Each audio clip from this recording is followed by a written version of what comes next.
$3,000 for a Donruss Mac Jones? Come on, man.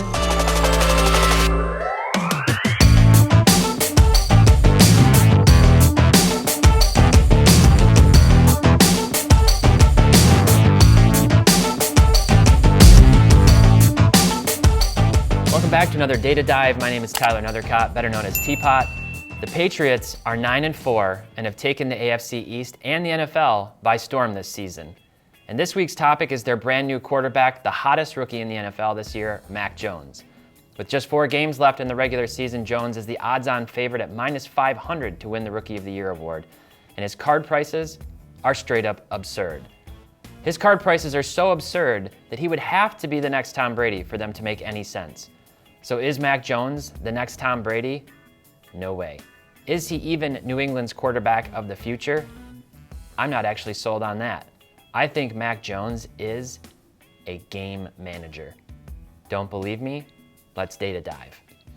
Okay, so what I've got here is I've basically put together Mac Jones' prorated statistics, his stats based on what would be a 16-game season. And I do 16 even though this year is 17, just because we're gonna look at some other players and kind of wanna compare apples to apples. So if we look at this, Mac Jones, he's on pace for 3,500 yards, which would make him 19th in the NFL this season amongst all quarterbacks. Really solid completion percentage at 70.3%, which is good for 3rd in the NFL. Touchdowns projected at 20, which would put him at 18th. And then interceptions at 10, sacks at 30, yards per attempt pretty solid at 7.5, and a really good passer rating for a rookie quarterback at 97.0, which would be good for 11th in the NFL. So overall, if this is your rookie quarterback, you're not unhappy. You're pretty happy with this performance. I'd be happy if the Lions drafted a guy and he did this in his rookie year. Not bad for a rookie campaign. But is it actually very impressive? Does it warrant the prices that people are paying for his card so far and the hype and the attention around him? Let's take a look at another quarterback, another guy who was in his first season with the New England Patriots, who had some really similar performance. Remember Matt Castle?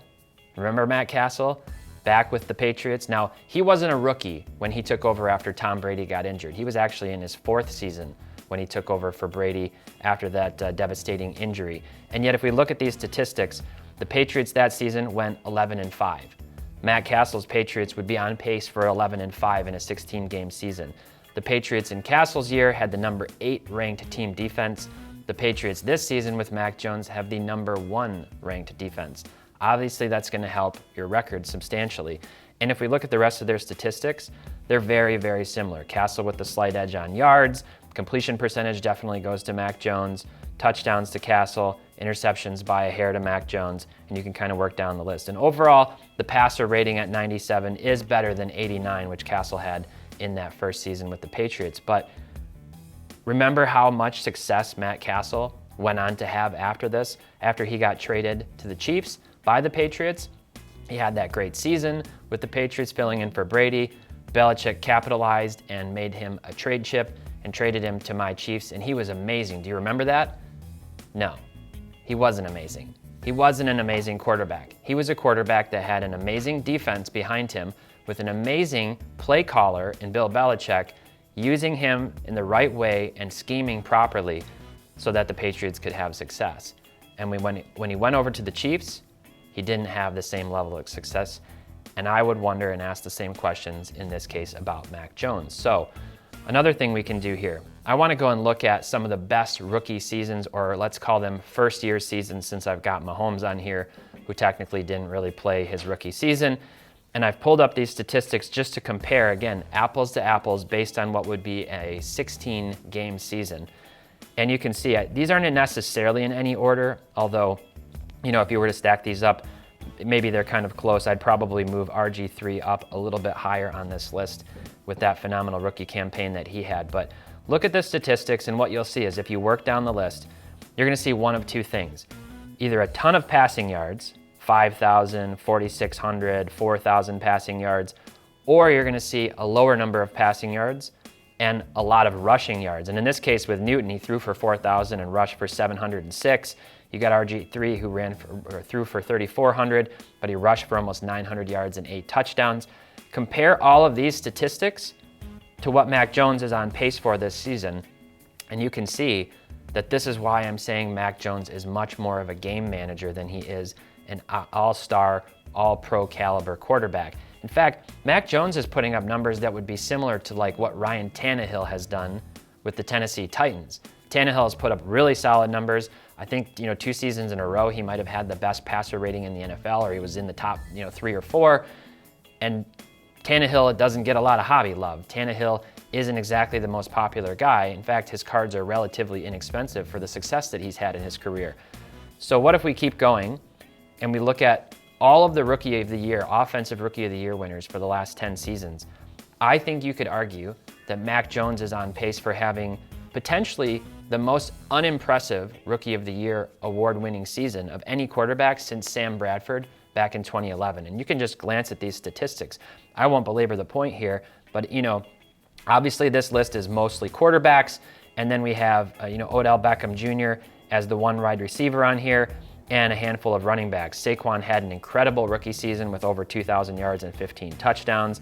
Kamara had like 1,500 yards and 13 touchdowns, and so on down the list.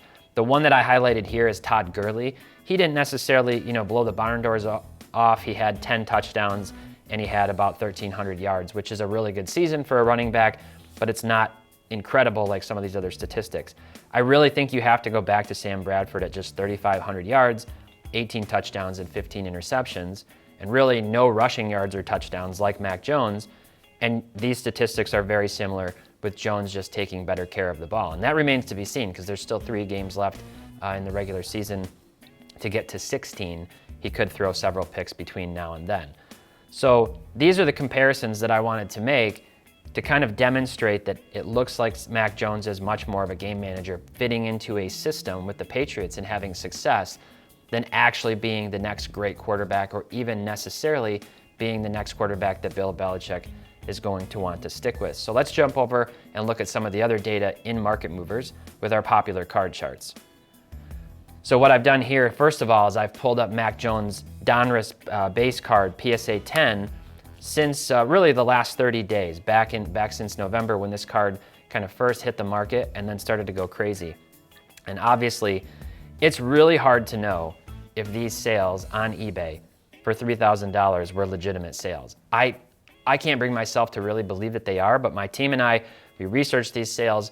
There's no evidence that they didn't really sell. There's no relisting of the item on eBay. We obviously investigated that, and it looks like they sold. It looks like they were paid for. If somebody really paid that amount of money for that card, I really feel bad for them. Either they have a lot of money and just desperately wanted it right away, or that was a really huge mistake, because even in the last 30 days, you can see this card has seen volatility, and now it's trending down, down, down, down, down. Even still now, at its most recent transaction, at $418. That's absurd. That's still an absurd price for a Donruss base card, a mass-produced base card. And now, if I turn on, I want to compare. I'm actually going to switch over to last average sale price, and I'm going to toggle some of these other players on. So Dak Prescott, this is his PSA 10 Donruss base card, and it's population 1,300. What do you think the population of Mac Jones PSA 10 Donruss base card 5 years later is going to be? It's already 458. It's already 458, and this is with PSA having been largely closed and people having to submit at Super Express or Express prices. Turn on Justin Herbert's. He's at pop 2,800.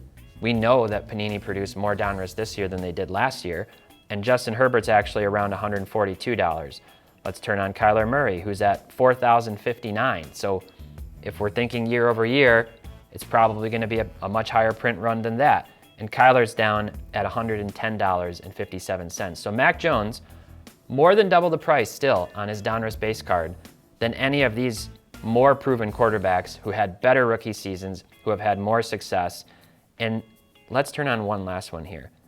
Tom Brady's 2000 Pacific Paramount. And I did a PSA 9 because obviously the PSA 10s for Brady are going to be really expensive. But this PSA 9, pop 452, is hovering around the same price for Tom Brady rookie card as the Mac Jones PSA 10 Donruss base card. Tell me which one you would rather have. Tell me which one has more potential over time. This makes absolutely no sense. Let's keep looking at a few more charts. So what I did here, just for comparison's sake, is I pulled up Justin Herbert's Donruss base card last year, right as it hit the market, to see what happened. What happened with the prices on this card? And it started out at around $200, not $2,200. And it didn't go up to $3,000, it peaked at $400, which is still cheaper than Mac Jones Prism, or rather Donruss base card PSA 10 right now. And it's, continued to go down to where it was today when we saw that chart. If I go to the last 7 days, for example, what we saw was that this card came down to $144 where it is today. So why are people paying this money for Mac Jones cards? Is it shill bidding? Are they fake transactions? Is it market manipulation? You have to be really careful with this kind of stuff and not get caught in this trap. Last chart I want to look at. I just pulled up for another example, the Mac Jones certified base card, and it's numbered to $399. You've got Joe Burrow, here, last average sale price, $50. You've got Justin Herbert, last average sale price raw, $20. You've got Mac Jones, last average sale price, $275. So if you're holding those cards, now is definitely the time to sell that card, because it can only go down from here. Now, if there's one thing we know about Bill Belichick, it's that he values winning over everything else. Winning always comes before loyalty. Winning is what will secure his legacy, and he knows he needs to do that without Tom Brady to solidify his own historical relevance. So would it shock anybody if Bill Belichick had a chance to deal Mac Jones in a trade for a proven veteran like Russell Wilson, Aaron Rodgers, or even somebody like Matt Ryan? Do you believe that if Mac Jones were on the Jaguars this year and Trevor Lawrence were on the Patriots, that we would still be talking about Mac Jones? Or if Mac Jones were on the New York Jets, would we still be talking about Mac Jones? I really, really don't think so. A guy like Justin Herbert, probably. A guy like Kyler Murray, probably. A guy like Patrick Mahomes, definitely. But Mac Jones, I'm not so sure. I think Jones is in the most favorable position of any rookie quarterback in a long time. #1 overall team defense, #9 rushing offense, and offensive scheming, which gets him 2, maybe 3 reads deep, and then the ball is out. That's it. So, what do you think of Mac Jones? Is he New England's quarterback of the future? Is he a future MVP winner, Super Bowl champion, Hall of Famer? I haven't seen anything to warrant that kind of talk. Let me know down in the comments. Now, as always, these charts and this data came from Market Movers, the largest vetted sports card pricing database out there, with over 360,000 cards and new features being added monthly. Visit marketmoversapp.com for more information. Thanks for watching, and until next time, happy investing.